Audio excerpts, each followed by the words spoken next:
Bueno, Señor, te damos gracias por el tema de hoy. Tú siempre bueno para enseñarnos, para edificarnos. Permite, oh Dios, que tu palabra nos instruya y nos guíe en el camino. Gracias, oh Dios, en Cristo Jesús. Amén. amén. Amén. Muy bien. Vamos a compartir pantalla. Sí. Muy bien. Ahí estamos. Empezamos hoy día la lección 16, la regeneración y el nuevo nacimiento. Regeneración y nuevo nacimiento. Para muchos, la fe es como el cuento de la Cenicienta. Ahí está Cenicienta con su ropa sucia, su ropa de sirvienta que la tenían escondida en el ático de la casa, abusada por sus hermanas y por su madrastra, etcétera.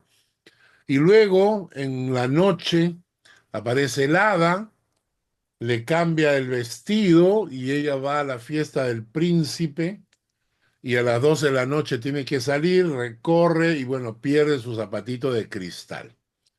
Entonces, en este cuento, para muchos el cuento de la Cenicienta quisiese representar la fe de los creyentes, pero no es así.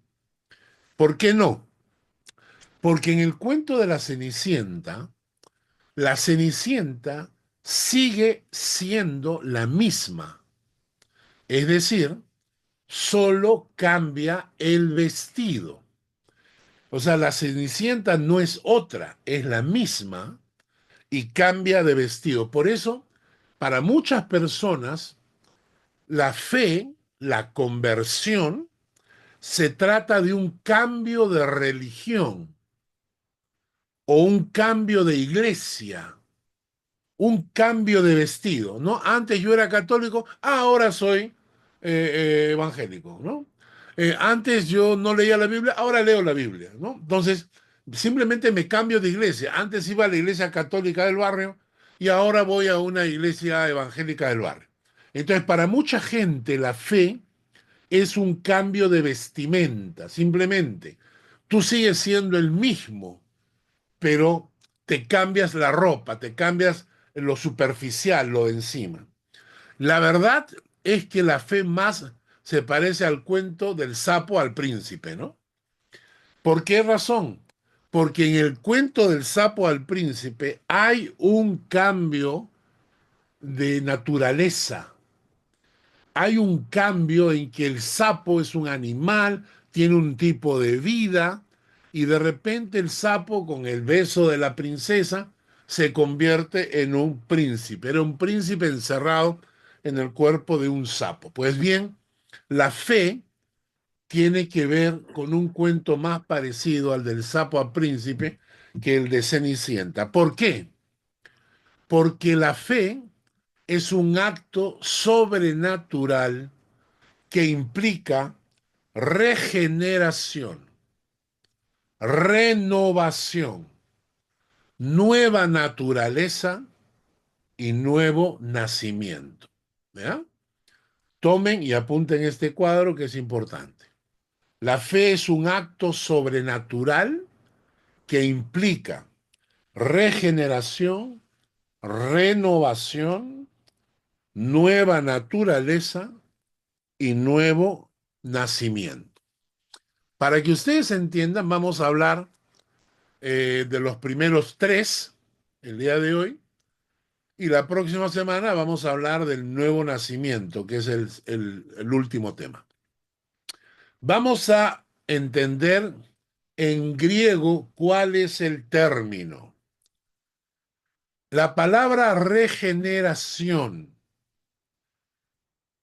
es, en griego es palingenesia, palingenesia, palingenesia, que significa renovación espiritual, regeneración del corazón por medio de una acción divina. El término en la parte superior es regeneración, el acto que logra que algo que ya existe comience a existir de nuevo o tenga un nuevo comienzo. ¿Repetimos? Regeneración es el acto que logra que algo que ya existe comience a existir de nuevo o tenga un nuevo comienzo. Y se usa especialmente para el alma o también para la tierra, cuando son completamente rehechos, ¿no? La tierra renovada, abonada, etcétera, etcétera. Pero en el término de la Biblia, generalmente se usa para el alma, un nuevo existir del alma. Así que vamos a leer el pasaje de Tito, capítulo 3, versículos 4 al 7. Lucia ha levantado la mano. Sí, se me viene a la cabeza con regeneración cuando, por decir, sacan el hígado y lo trasplantan un pedacito, el ¿Ya? hígado se regenera, Ajá, claro, o un órgano, que los órganos se regeneran. correcto, Entonces, o sea, sigue siendo el hígado, pero quizás como que se mejora y crece con correcto, una nueva naturaleza, ¿no? correcto. Entonces, vamos a leer Tito, léelo mi vida, por favor. Tito capítulo 3, versículos 4 al 7. Ya. Tito 3 del 4 al 7. Pero cuando se manifestó la bondad de Dios nuestro Salvador y su amor para con los hombres, nos salvó, no por obras de justicia que nosotros hubiéramos hecho, sino por su misericordia, por el lavamiento de la regeneración y por la renovación en el Espíritu Santo, el cual derramó en nosotros abundantemente por Jesucristo nuestro Salvador, para que justificados por su gracia viniésemos a ser herederos conforme a la esperanza de la vida eterna. Muy bien, mantengan la Biblia abierta porque vamos a estudiar este pasaje, vamos a analizar el pasaje. Empezamos con el versículo 4. Cuando se manifestó la bondad de Dios, nuestro Salvador, y su amor para con los hombres.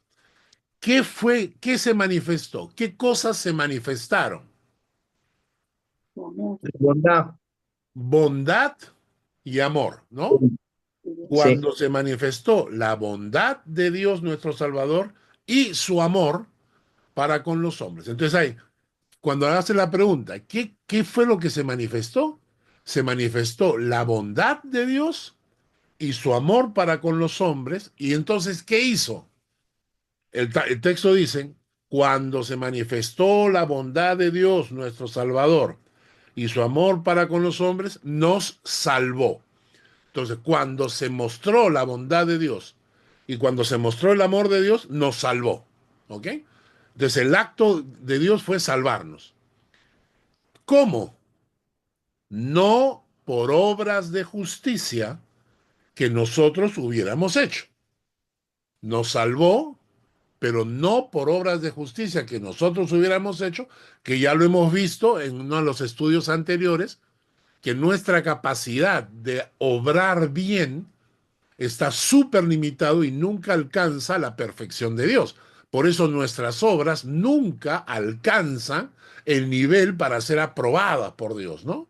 Entonces, nos salvó, pero no por obras de justicia que nosotros hubiésemos hecho, sino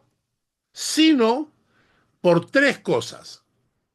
Vamos a leer bien y ustedes me van a decir ¿cuáles son esas tres cosas? Una, por su misericordia, por- por el lavamiento de la regeneración y por la renovación en el Espíritu Santo.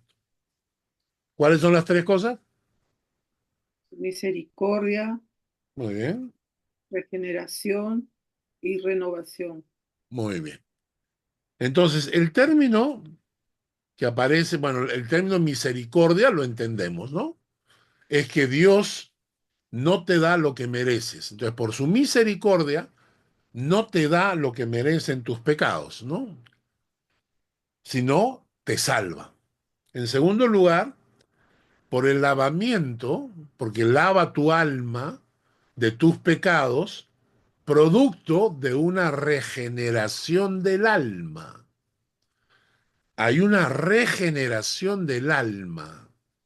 Y tercero, hay una renovación en el Espíritu Santo. El término renovación aparece en Romanos 12, versículo 2. Silvia, por favor, léelo. Ahí aparece el término renovación otra vez. 12, 2. 2. No os conforméis a este siglo, sino transformaos por medio de la renovación de vuestro entendimiento para que comprobéis cuál fue la buena voluntad de Dios agradable y perfecta. Entonces, en este pasaje te dice, no debemos conformarnos a este siglo, sino debemos ser transformados por medio de la renovación de nuestro entendimiento. En otras palabras, Dios nos salvó por un acto de misericordia, pero la salvación necesitaba un proceso de regeneración del alma y una renovación por medio del Espíritu Santo. ¿Para qué? ¿Para qué necesitamos una regeneración del alma? No basta con la salvación, no basta con que Dios nos haya salvado, no, no, porque cuando Dios nos salva, necesita regenerar nuestra alma de tal manera que nos libere de esa esclavitud que tenemos a la vieja naturaleza. Entonces, la conversión, la salvación, no basta con la salvación y dicen, ah, ya, Cristo me salvó, ahora puedo vivir como me da la gana. No es posible, porque la salvación viene acompañada de regeneración del alma y renovación en el Espíritu Santo. ¿Entiende? Entonces, toda salvación, toda persona que diga que ha sido salvada por Cristo, toda persona que diga que Cristo vive en su corazón, tiene que evidenciar una regeneración del alma, una nueva generación del alma y una renovación en el espíritu. Cuando una persona, nosotros conocemos muchas personas que simpatizan con la fe, que experimentan el cuento de la Cenicienta. Nosotros conocemos gente que, porque son amigos nuestros o porque asisten al grupo, lo que fuesen, comienzan a participar de la iglesia, comienzan a participar de estudios bíblicos, pero nunca ves en ellos que su alma se esté regenerando. Nunca ves en ellos que su alma se está renovando, sino que ves en ellos el cuento de la Cenicienta, ¿no? Es que simplemente está cambiando de iglesia, está cambiando de religión, está cambiando de lenguaje, porque aprende a hablar como cristiano, está cambiando sus costumbres, pero no ves el cambio interior en su corazón. Entonces, volvamos al pasaje de Tito, capítulo 3. Entonces dice, eh, cuando se manifestó la bondad de Dios nuestro Salvador y su amor para con los hombres, nos salvó. Nos salvó, pero no por obra de justicia que nosotros hubiéramos hecho, sino por su misericordia, por el lavamiento de la regeneración y por la renovación en el Espíritu. El versículo 6, el cual Él derramó en nosotros abundantemente por Jesucristo nuestro Salvador. Es decir, la regeneración y la renovación interior se da porque Dios derramó abundantemente por medio de Jesucristo al Espíritu Santo en nuestros corazones. ¿De acuerdo? Entonces, en el momento en que hubo salvación en mi vida, en el momento que hubo conversión genuina, en ese instante entra en mi corazón el Espíritu Santo que ha sido derramado abundantemente por medio de Jesucristo. Jesucristo es el medio, el intermediario, por medio de Jesucristo. Entonces el Espíritu ha sido derramado en mi corazón. ¿Ya? Y el versículo 7. ¿Para qué? ¿Para qué ha ocurrido todo esto? ¿Para qué nos ha salvado? ¿Para qué nos ha salvado por su misericordia? ¿Para qué nos ha regenerado? ¿Para qué nos ha renovado? ¿Para qué ha derramado abundantemente su espíritu en nosotros? El versículo 7 dice, para que justificados por su gracia, viniésemos a ser herederos conforme a la esperanza de la vida eterna. Quiere decir, para poder ser justificados delante de Dios y por lo tanto ser herederos de vida eterna. ¿Ah?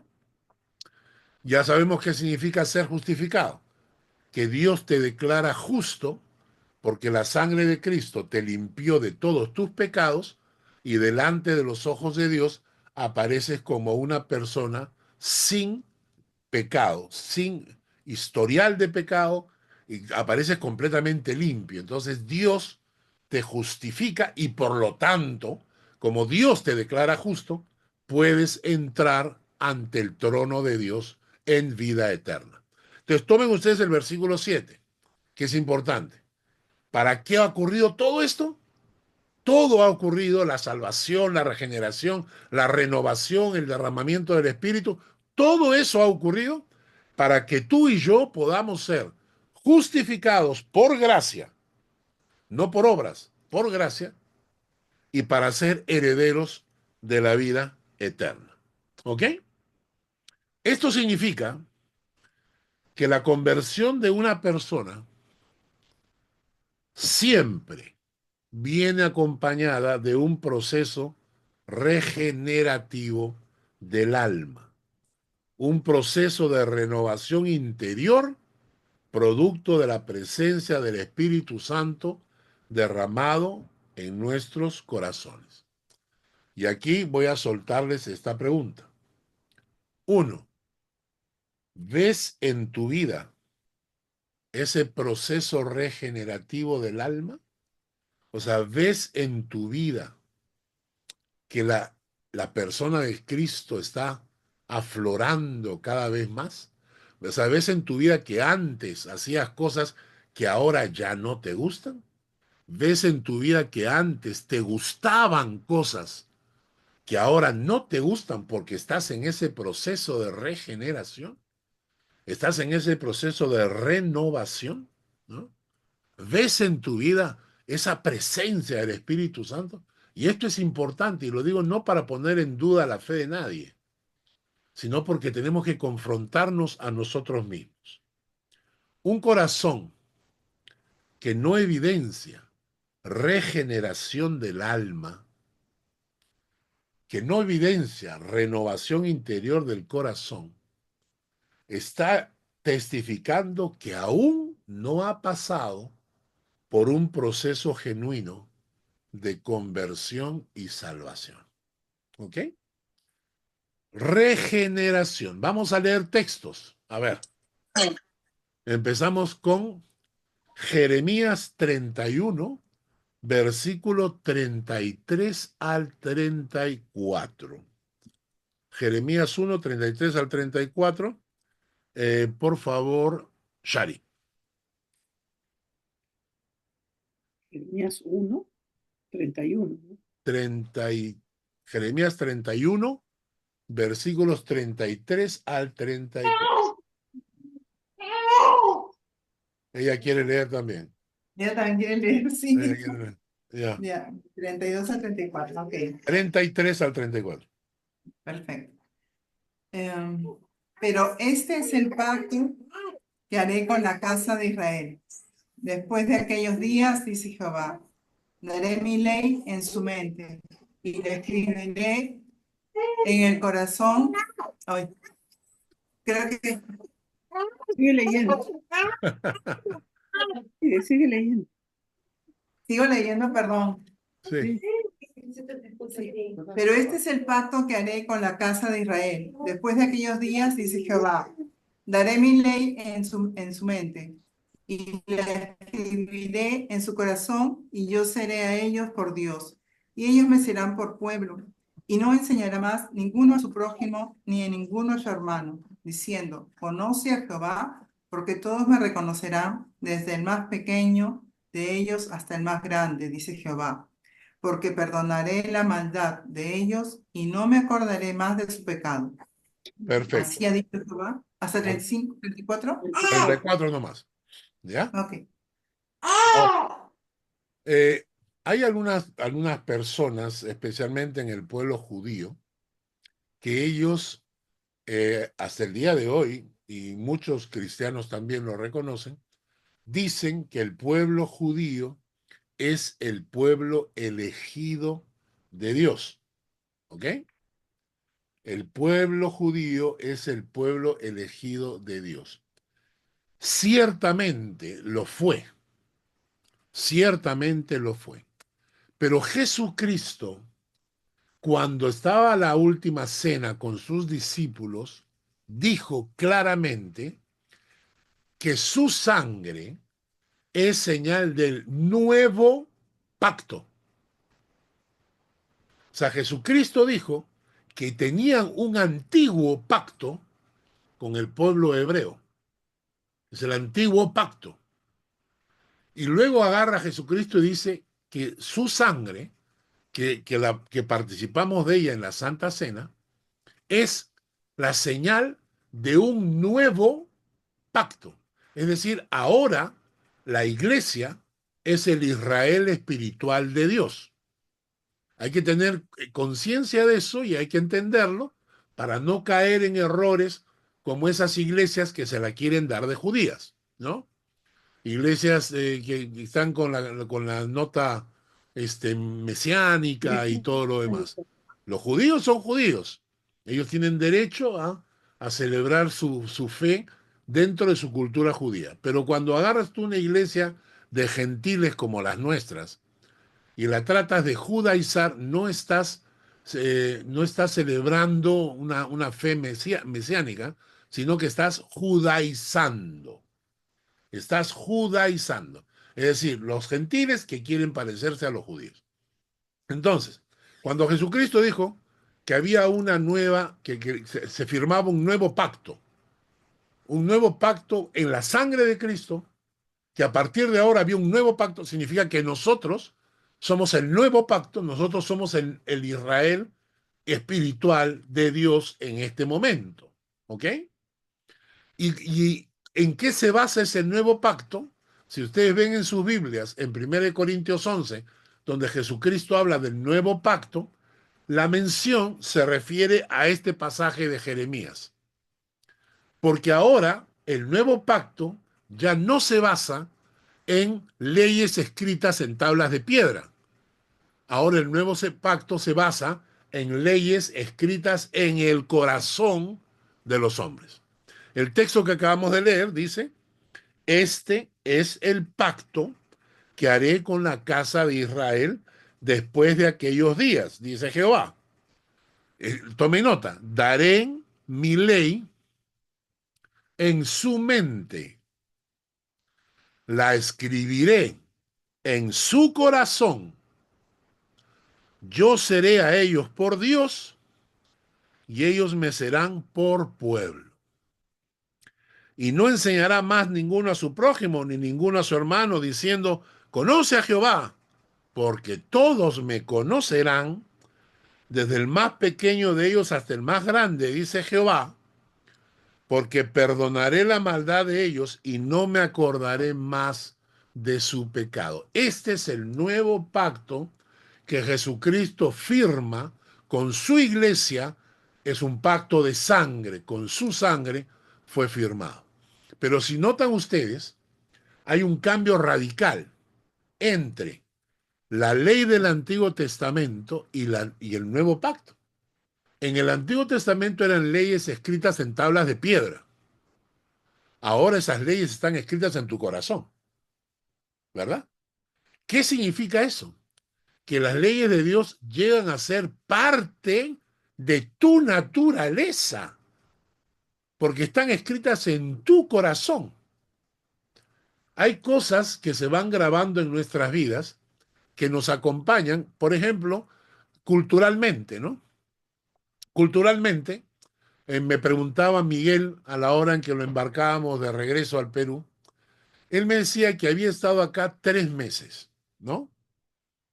Y que en esos 3 meses algunas personas lo habían invitado, por ejemplo, a cenar o a comer, ¿no?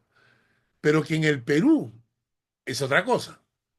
En el Perú tú llegas y todo el mundo tiene que ver con reunirse contigo y reunirse es comer, ¿no es cierto? O sea, nadie en el Perú te invita a tomar un tecito con pan, nada. En el Perú la gente te invita y cuando la gente te invita, la gente misma se prepara y son las empanaditas y son los alfajores. Por si acaso estamos viajando, entonces cuando lleguemos estamos esperando alfajorcitos, empanaditas, chicharrón, pan con, ¿no? Con butifarra, con su asadito, cevichito, chifita, etcétera, etcétera. No, fruta nomás, fruta. Fruta nomás. No, no hagan caso. Ese es el anticristo que está hablando. No. Fruta, fruta. Bueno, entonces, es parte de nuestra cultura, ¿no es cierto? Son costumbres. O, por ejemplo, cuando tú eres chico, en tu casa te enseñan, por ejemplo, a cerrar cajones, ¿no? O si tú comes, lavas tu plato. O sea, ese tipo de cosas uno las va convirtiendo en parte de tu naturaleza. En el caso de este texto que acabamos de hablar, lo que está diciendo el texto es que las leyes de Dios ahora llegan a ser parte de tu alma. Por eso nos molesta cuando la quebrantamos. Antes no.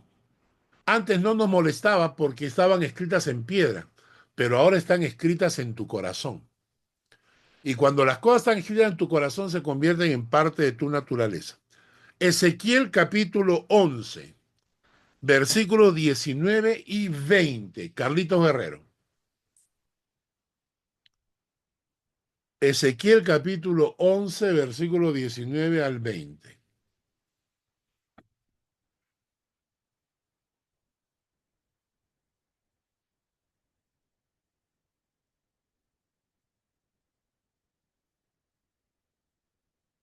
Ok, dice, y les daré un corazón y un espíritu nuevo, pondré dentro de ellos, y quitaré el corazón de piedra de en medio de su carne, y les daré un corazón de carne, para que anden en mis ordenanzas y guarden mis decretos y los cumplan, y me sean por pueblo, y yo sea a ellos por Dios. Perfecto, ¿no?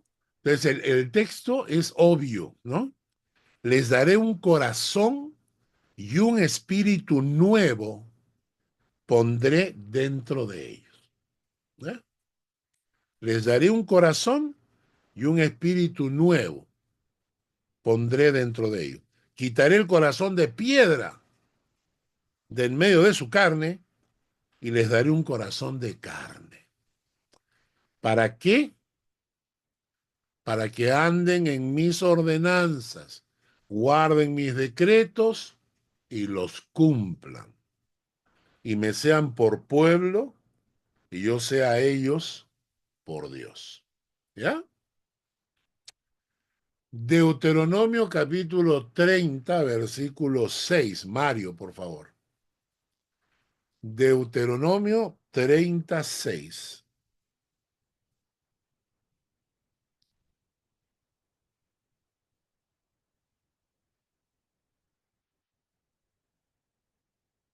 Ya ponemos la voz. El micrófono, ¿no? Y, y circuncidará Jehová tu Dios tu corazón y el corazón de tu descendencia, para que ames a Jehová tu Dios con todo tu corazón y con toda tu alma, a fin de que vivas. Muy bien, ustedes saben lo que es la circuncisión, ¿no? Es quitar el prepucio. Y entonces, lo que está diciendo esto es una forma figurativa. Es una forma figurativa de quitar lo que hay encima de tu corazón y dejarlo expuesto. ¿Para qué?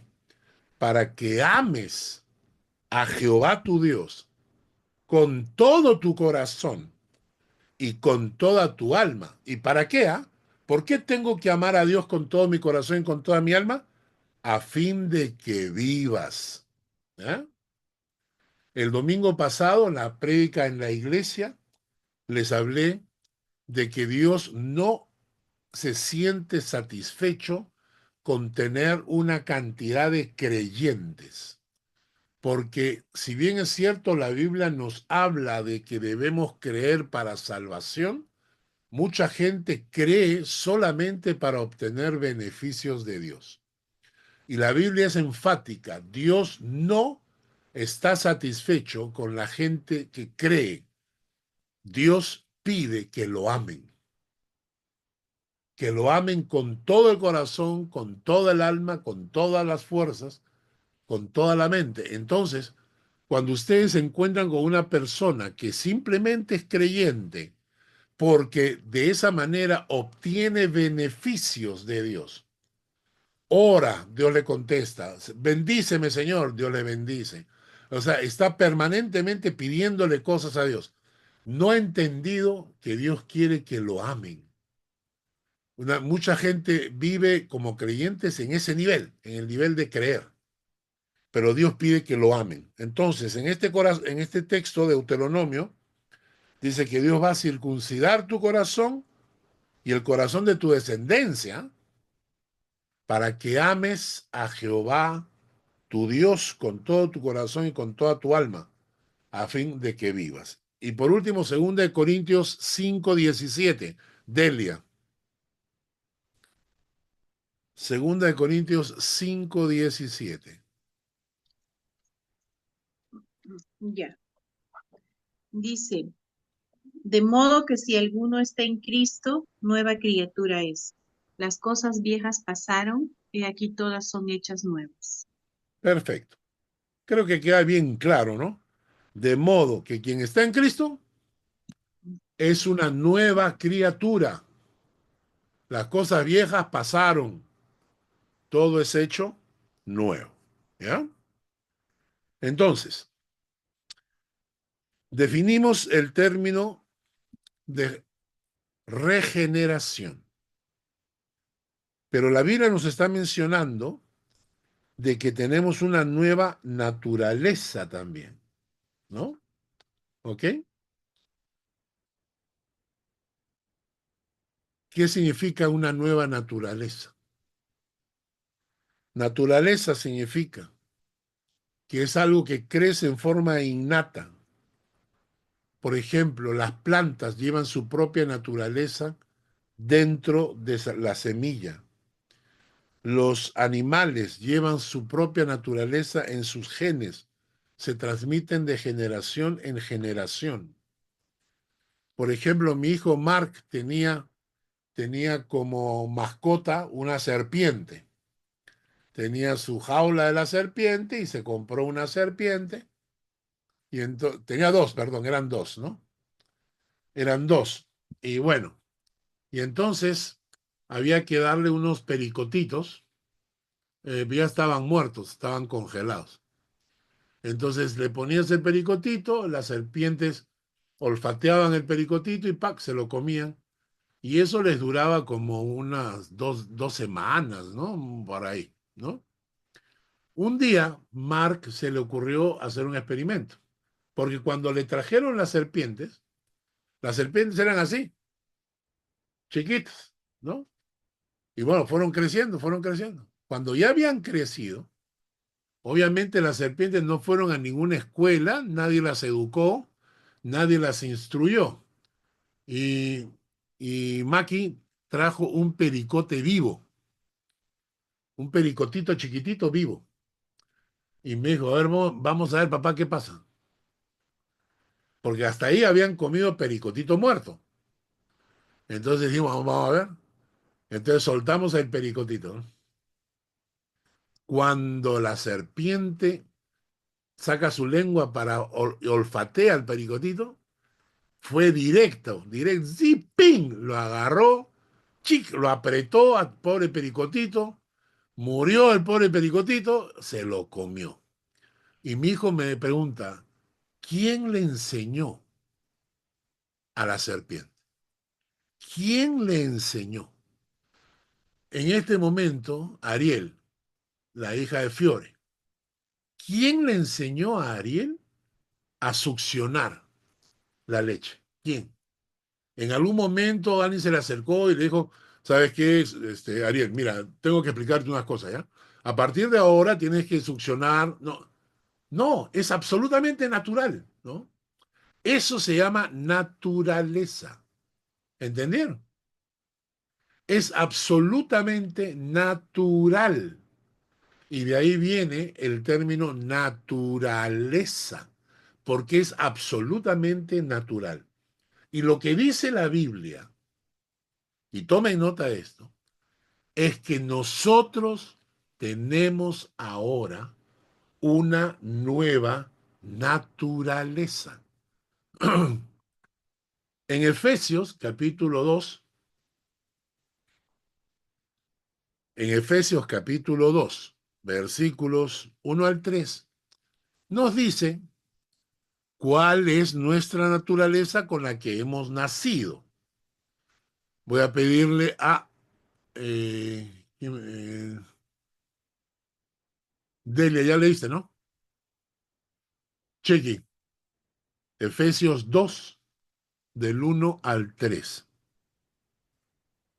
Y Él os dio vida a vosotros cuando estabais muertos en vuestros delitos y pecados, en los cuales anduvisteis en otro tiempo, siguiendo la corriente de este mundo, conforme al príncipe de la potestad del aire, el espíritu que ahora opera en los hijos de desobediencia, entre los cuales también todos nosotros vivimos en otro tiempo, en los deseos de nuestra carne, haciendo la voluntad de la carne y de los pensamientos, y éramos por naturaleza hijos de ira, lo mismo que los demás. Nosotros hemos estudiado este pasaje anteriormente. Todos los que han estado llevando los cursos de doctrinas fundamentales recordarán que este pasaje lo hemos estudiado varias veces. En este pasaje se describe nuestra naturaleza al nacer, muertos en delitos y pecados, siguiendo la corriente de este mundo, conforme al príncipe de la potestad del aire, es decir, obedeciendo al diablo. El espíritu que opera en los hijos de desobediencia, entre los cuales todos nosotros vivimos, viviendo en los deseos de nuestra carne y de los pensamientos, y éramos por naturaleza hijos de ira. Esa era nuestra naturaleza que traemos, que desde el momento en que nacemos, esa es nuestra naturaleza. Ahora, ¿qué pasó? Versículo 4 al 9. Voy a pedirle a Nena que lea. Efesios 2 del 4 al 9. Ok. Dice, pero Dios, que es rico en misericordia, por su gran amor con que nos amó, aun estando nosotros muertos en pecados, nos dio vida juntamente con Cristo. Por gracia sois salvos, y juntamente con Él nos resucitó. Asimismo, nos hizo sentar en los lugares celestiales con Cristo Jesús, para mostrar en los siglos venideros las abundantes riquezas de su gracia en su bondad para con nosotros en Cristo Jesús. porque por gracia sois salvos, por medio de la fe. Y esto no de vosotros, pues es don de Dios, no por obras, para que nadie se gloríe. Y lee el versículo 10 también. Porque somos hechura suya, creados en Cristo Jesús para buenas obras, las cuales Dios preparó de antemano para que anduviésemos en ellas. Muy bien, entonces en este pasaje, la primera parte te muestra la naturaleza con la que nacemos y la segunda parte te muestra la nueva naturaleza. Dice, por amor, por su gran amor con que nos amó, y aún estando muertos en pecados, ¿qué hizo? Nos dio vida. Importante, nos dio vida juntamente con Cristo. ¿Qué quiere decir? Fusión. Fusión entre tú y Cristo. Entonces, cuando hay fusión, cuando tú y Cristo se fusionan en una sola entidad, cuando Cristo entra en tu corazón y comienza a ser parte de ti, y tú eres parte de Él, como dice Gálatas, con Cristo estoy juntamente crucificado y ya no vivo yo, mas Cristo vive en mí. Con Cristo estoy juntamente crucificado. Ya no vivo yo, Cristo vive en mí. O sea, cuando hay esa fusión entre Cristo y tú, entonces, por eso es que tú recibes vida. Nos dio vida porque Cristo resucitó y vive. Entonces, como Cristo resucitó y vive, entonces tú recibes vida. Aunque estuviste muerto en pecado, tú recibes vida por esa fusión con Cristo. Pero no solamente, escuchen, esa fusión con Cristo no solo te da vida. El versículo 6 dice, y juntamente con Él nos resucitó. Y asimismo nos hizo sentar en lugares celestiales con Cristo. Es decir, como hay una fusión espiritual entre Cristo y tú, como Cristo vive, tú vives. Como Cristo resucitó, es como si tú hubieras resucitado. Y como Cristo está en los lugares celestiales al lado del Padre, es como que tú estuvieras ya ahí con ellos. ¿Te das cuenta? Es impresionante saber que en este momento, aunque yo estoy aquí en la tierra, mi corazón, mi alma, es como si ya estuviera con Cristo al lado del Padre. Hugo levantó la mano. Quiere decir, pastor, que si nosotros mismos negamos a Cristo, nos negamos a sí mismos, Así es, así es, nos negamos nuestra existencia real, nuestra vida mejor. así es, correcto. Y otra cosa más, imagínate todo lo que implica que tú, fusionado con Cristo, ahora des cabida al pecado. O sea, la Biblia dice que tú y Cristo ahora son uno.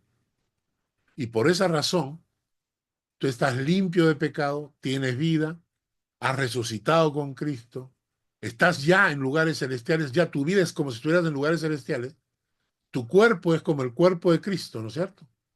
Ahora imagínate que tú te vas a la calle y te acuestas con una prostituta. Estás poniendo en las manos de una prostituta un cuerpo que le pertenece a Jesucristo. Es fuerte, es fuerte. Y por eso cuando tú entiendes esto, cuando entendemos nuestra relación con Cristo y vives en esa relación con Cristo, te conviertes en el objetivo de todas las bendiciones de Dios. Cuando tú te entiendes que Cristo y tú son uno solo. Entonces cuando Dios te mira a ti, ve a su Hijo. No vivimos separados de Él, ¿no? Ahora quiero que vean el versículo 10 del pasaje que acabamos de leer. Dice que somos hechura suya. Por el hecho de habernos fusionado con Cristo, ahora somos hechura suya Y dice el texto, creados en Cristo Jesús. Es decir, hemos sido recreados. Cuando nos hemos convertido, hemos sido creados nuevamente. Eso es lo que la Biblia llama como regeneración. Regeneración, nueva naturaleza. Y ahora voy a pedirle a Ivonne. ¿Puedes leer? Ivonne, lee por favor, segunda de Pedro 1:4. Claro, soy Pilar, mi hija es Ivonne. Ah, tú eres Pilar. Noches. Ya, Buenas Pilar. noches. Pilar, lee segunda de Pedro 1:4. Sí, sí, voy. Segunda de Pedro.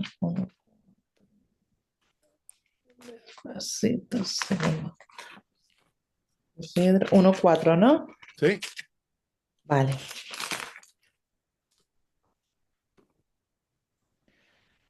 Por medio de las cuales nos ha dado preciosas y grandísimas promesas, para que por ellas llegaseis a ser participantes de la naturaleza divina, habiendo huido de la corrupción que hay en el mundo a causa de la concupiscencia. Hemos llegado a ser participantes de la naturaleza divina. ¿Entiende lo que eso implica? Tu alma está tocando la naturaleza divina. Hace muchos años me invitaron para ir a predicar en una iglesia en la selva del Perú. De cuando yo llegué, habían entre los jóvenes ahí en la selva, había pues un joven adolescente que comenzó a venir a la iglesia todos los días porque una de las cosas que yo tenía que ir a cenar a su casa. Entonces la mamá lo mandaba a recogerme para llevarme a su casa para cenar, ¿no? Y entonces él venía, entonces yo le dije un día, oye, no venga después del culto, ven antes. Entonces comenzó a venir antes a escuchar la prédica. Y entonces, una noche me dijo, Pastor Carlos, yo quisiera recibir al Señor en mi corazón, pero yo no quiero dejar a mis amigos, ni quiero dejar las fiestas, ni quiero dejar a mis amistades, yo no quiero. Entonces yo le dije, me parece bien, ¿tú sinceramente quieres entregarte al Señor? Sí. Y él me dijo, ¿qué cosas tengo que dejar de hacer? Y yo le dije, nada, nada. No tienes que dejar de hacer nada, absolutamente nada. Solamente tienes que rendirte a los pies de Cristo en forma sincera. Entonces él me dijo, yo quiero entregarme al Señor sinceramente. Oramos con él. Se entregó al Señor. Un año después, volví a la misma iglesia de visita y lo encontré participando de la alabanza en la iglesia. Cuando termina el culto, me acerco donde él y le pregunto, qué bueno verte en la iglesia tocando la alabanza. Sí. Y le dije, ¿qué pasó con tus amigos, los que no querías dejar? Me dijo, no, es que ya me aburren, ya. Todo el día quieren estar emborrachándose, quieren estar tomando. Y a mí eso ya no me gusta. Antes me gustaba, ahora ya no me gusta. Oye, ¿qué pasó con las fiestas? No, en las fiestas están ahí todos persiguiendo a las chicas. A mí antes me gustaba, ahora no me gusta. Y entonces, después de un rato, le dije, esa es la obra del Espíritu Santo. Y la ilustración es fácil. Si yo soy una vaca, a mí me gusta el pasto. A mí me gusta el pasto. Yo como pasto porque es parte de mi naturaleza. Pero si por un milagro esa vaca deja de ser vaca y se convierte en un ser humano, obviamente el pasto ya no te va a gustar. Ahora vas a comerte una hamburguesa, porque tu naturaleza es diferente, ¿no? Entonces lo mismo pasa con el Evangelio. Antes no eras criatura de Dios. Antes estabas muerto en tus delitos y pecados. Antes seguías la corriente de este mundo. Antes seguías y obedecías la voluntad del príncipe de las tinieblas. Antes era, pero ahora no. Ahora eres hijo de Dios y tu naturaleza ha cambiado. Has recibido naturaleza divina. Ahora estás tocando la naturaleza divina.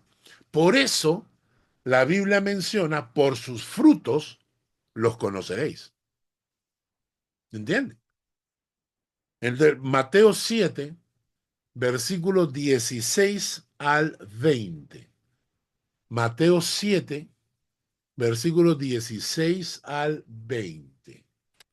Vamos a pedirle a mi esposa que lo lea. Ya. Por sus frutos los conoceréis. ¿Acaso se recogen uvas de los espinos o higos de los abrojos? Así, todo buen árbol da buenos frutos, pero el árbol malo da frutos malos. No puede el buen árbol dar malos frutos, ni el árbol malo dar frutos buenos. Todo árbol que no da buen fruto es cortado y echado en el fuego. Así que por sus frutos los conoceréis. Es cuestión de naturaleza, no es cuestión de vestimenta. ¿Ok? Es cuestión de naturaleza, no es cuestión de vestimenta. Si yo agarro a un cerdito y lo trato de educar, si lo meto a la casa, lo baño bonito, le echo colonia, le pongo su lacito y lo siento en la mesa, apenas pueda va a salir y se va a ir a revolcar en el fango porque es su naturaleza. Muchas veces nosotros sin querer queremos educar a los chanchitos, a los cerditos. Nos pasamos en la iglesia educando cerditos. Muchas veces cuando yo era joven, mi abuela me llevaba a la iglesia y entonces escuchaba prédicas del sacerdote y yo entendí con el tiempo que el sacerdote estaba educando cerditos. Es decir, el sacerdote, no, pues hermanos, así no tiene que ser, deberían ser mejores, traten de ser buenos, intenten un poquito de bondad, hagan un poquito, o sea, tratando de que una persona con naturaleza vieja se comporte como hijo de Dios. Por medio de la educación, queremos que una persona cuya naturaleza está muerta parezca que viva, ¿no? Y este es el problema. A veces los pastores en las iglesias cometen estos errores, ¿no? Que estamos tratando de educar cerditos. Yo recuerdo en una iglesia, por ejemplo, el pastor le decía a la gente lo que tenía que hacer y lo que no tenía que hacer. Recuerdo al pastor agarrar y decir, a ver, hermanos, no, pues, ¿cómo van a ir a bailar? El creyente no baila, ¿no? Y el creyente no toma ni un vaso de cerveza, nada. Y el creyente no hace esto, y el creyente. Y entonces yo decía, wow, el pastor tiene que decirle a la gente lo que tiene que hacer porque su gente no tiene naturaleza divina.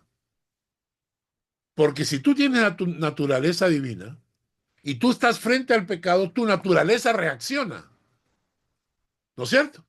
Tu naturaleza reacciona, ¿verdad? En el YouTube, por ejemplo. En el YouTube siempre te están poniendo videos nuevos para que veas todo este tipo de videos, ¿no? Y muchas veces aparecen estos videos chicas que están vestidas en forma sumamente atractiva, ¿no es cierto? Nadie me ve, estoy en mi casa solo. Mi esposa está trabajando y yo estoy acá en la casa solo. Ninguno de ustedes me ve. Yo puedo agarrar y plac, hago el clic y me pongo a ver y todo lo demás. Pero Dios me está viendo, ¿no es cierto? Y entonces yo decido pasar. ¿Por qué? Porque mi naturaleza se siente afectada, se molesta. Yo hice un pacto con Dios y a la única mujer que yo voy a ver es a mi mujer, ¿no es cierto? Aunque ella me castigue, me pegue, no importa. Yo duro, aguanto el golpe, ¿no? Pero mis ojos son solo para ella. Entonces, yo hice ese pacto con Dios. Y entonces la pregunta es, ¿por qué no lo hago cuando nadie me ve? Porque estoy tocando naturaleza divina, porque Dios no solamente es bueno, Dios es santo, Dios es justo, Dios es misericordioso, Dios es veraz. Por esa razón, cuando el creyente ha conocido a Cristo, sus frutos deben reflejar lo que hay en su alma, cuando te vean o cuando no te vean. ¿Levantó la mano Rocco o Shari? Rocco. No, quería preguntar sobre esa natura de la naturaleza, porque creo que es algo interesante. Uno se imagina la naturaleza como la primera, la que aún no fue tocada da Dios, Ya, como si uno, como el serpiente. ya, Pero creo que el ser humano ya tiene una naturaleza que es diferente. Por sí, ejemplo, está una sorta de experimento un poco como macabro, dark, de una bambina que fue robada cuando tenía como 6 meses, algo así, da muy pequeña. ya, Y fue tenida como una taberna, en un cuarto, isolada del mundo y sin hablar con los demás. Y lo que se ha visto es que no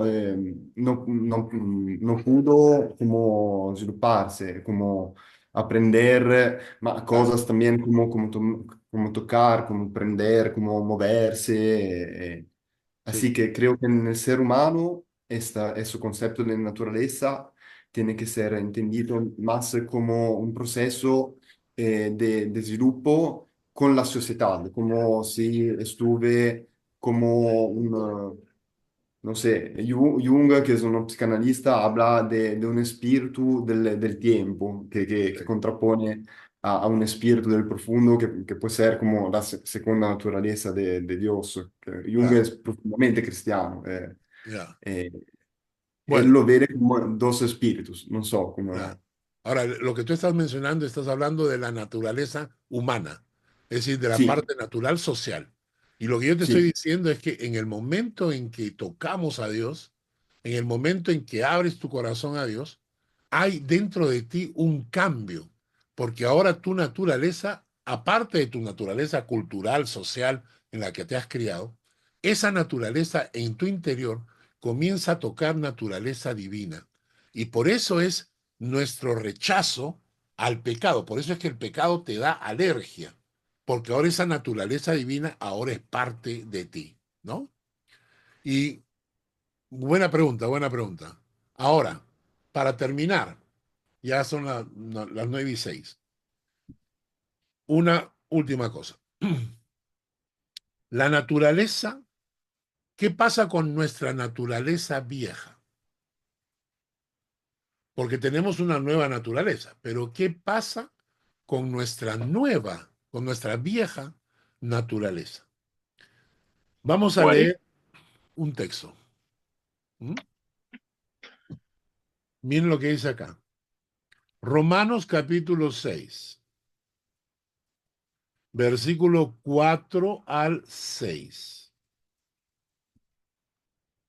Dice, somos sepultados juntamente con él para muerte por el bautismo, a fin de que como Cristo resucitó de los muertos por la gloria del Padre, así también nosotros andemos en vida nueva.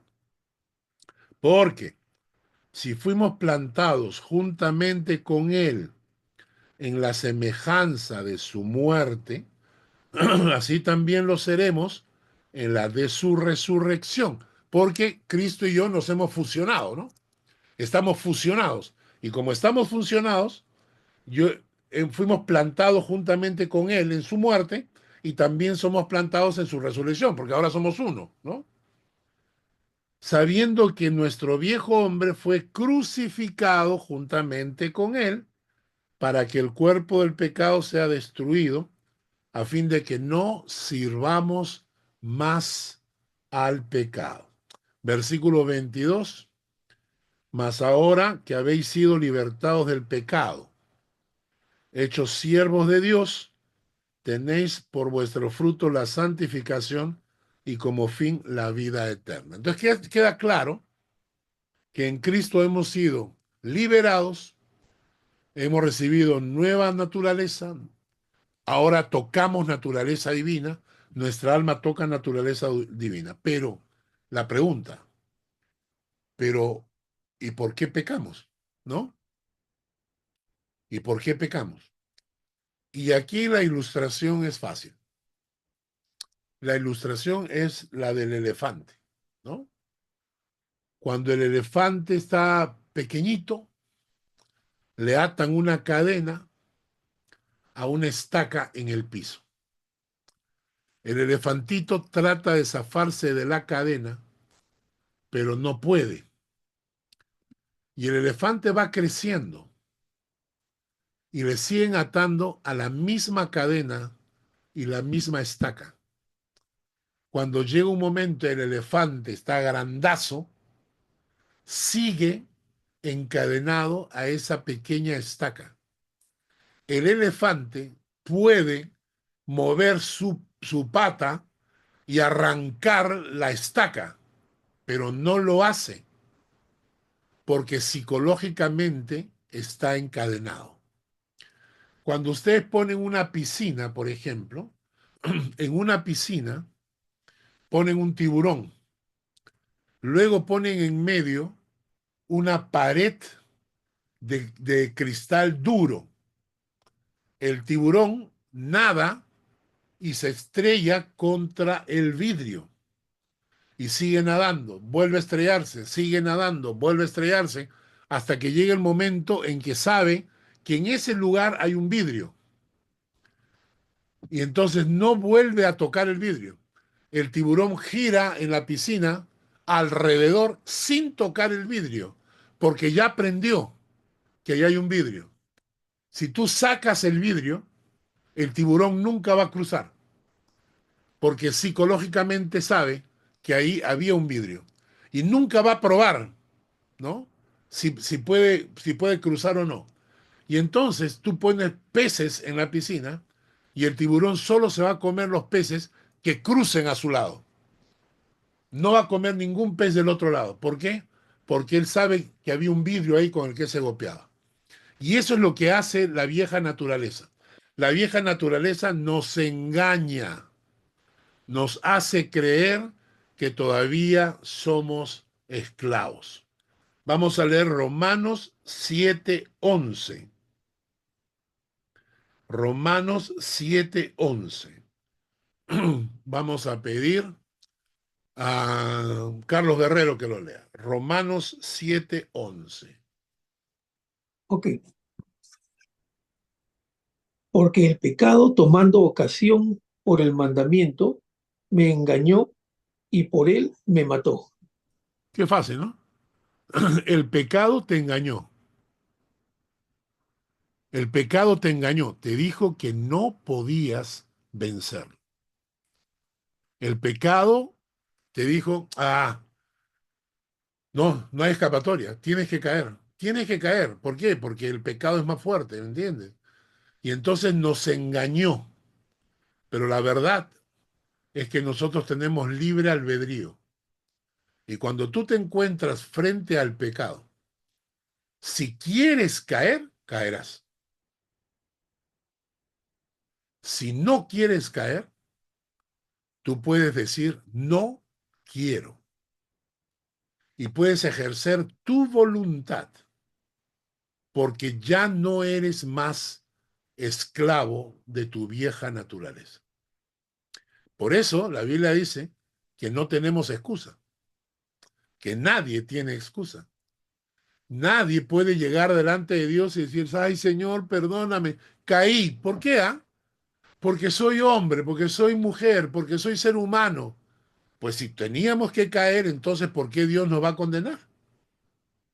Si todos tenemos que, porque ese es un dicho muy popular, ¿no? Es que todos cometemos errores, es que todos tenemos fallas.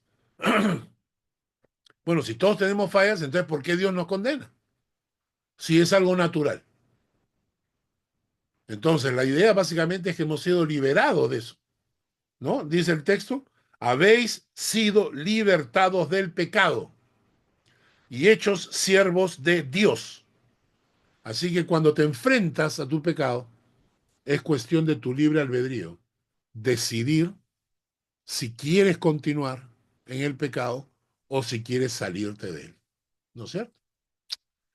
Entonces, todo aquel que ha llegado a Cristo ha sido regenerado, ha sido renovado por medio del Espíritu Santo, ha recibido una nueva naturaleza, está tocando naturaleza divina y por tanto su alma, su vida, es transformada a la imagen de Jesucristo. Si esto no es así, entonces nos encontramos frente a una persona que se ha autoconvencido de que es hijo de Dios, pero no lo es. Se autoconvencen. Sí, sí, yo hice la oración, yo me entregué al Señor, pero si en tu vida no hay esa lucha, si en tu vida no hay esa lucha contra la vieja naturaleza, entonces, y lo he dicho varias veces, ¿no?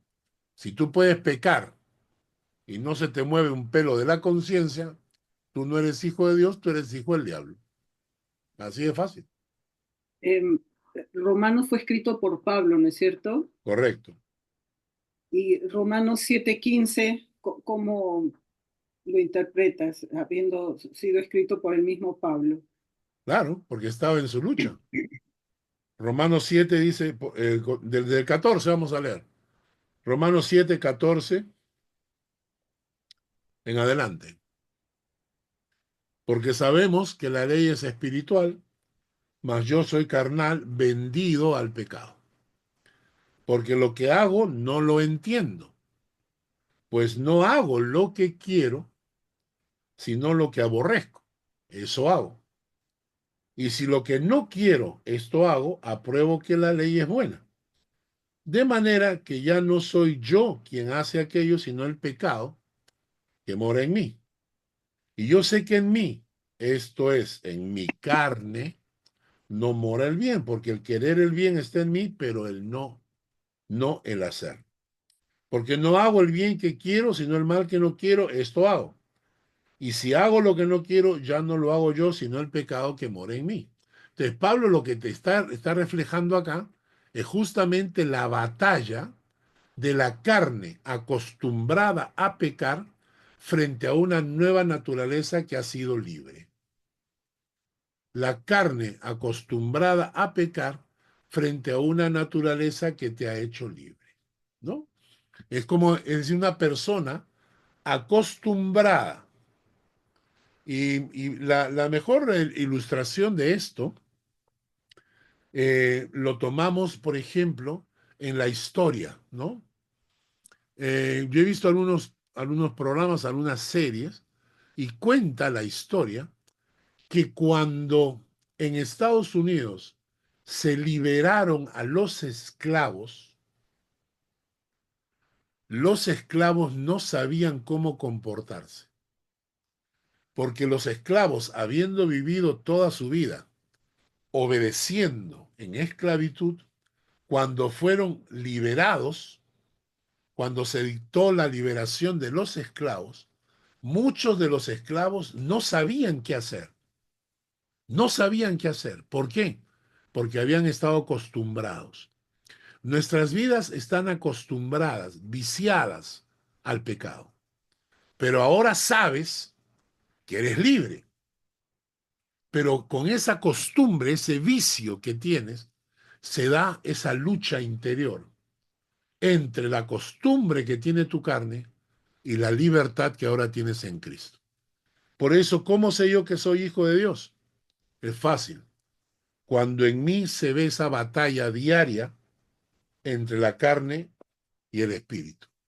Cuando veo en mí la nueva naturaleza de Dios venciendo a la vieja naturaleza. Cuando a veces la vieja naturaleza aflora, la nueva naturaleza se resiente, porque la nueva naturaleza toca naturaleza divina. Entonces, esa lucha, esa batalla en mí, es una muestra de que soy hijo de Dios. Pero, escuchen, pero no quiere decir que la derrota sea la norma. Es decir, hay una lucha. Ah, sí, claro que hay una lucha. Y que a veces probablemente la vieja naturaleza vencerá, sí, pero no es la norma. La norma es que yo tengo que ir, como dice la palabra, de victoria en Cristo Jesús. Es decir, tengo que ir venciendo esa vieja naturaleza, tengo que vencer. O sea, tiene que haber una regeneración, una renovación, ¿no? Hay lucha, pero tiene que haber victoria también. Amén. Bueno, Amén, pues, amén. entonces, ¿hay alguna pregunta? ¿Alguna duda? Quería preguntar, o no sé, la regeneración, la regeneración no es por voluntad humana, ¿no? Sino es como un milagro que Sí, Dios hace en ti. O sea, tengo mis hijos, los sí, llevo a la iglesia, sí, han escuchado el evangelio toda sí. su vida, pero esta regeneración llegará a sus vidas algún día, ¿no? Algún Gua- momento, y es por obra de Dios, no porque nosotros hayamos querido que Así así es, sea. así es. La regeneración es un acto milagroso, producto de una conversión genuina. Estuvimos, estuvimos este fin de semana en Zúrich visitando a una amiga de mi esposa de la infancia.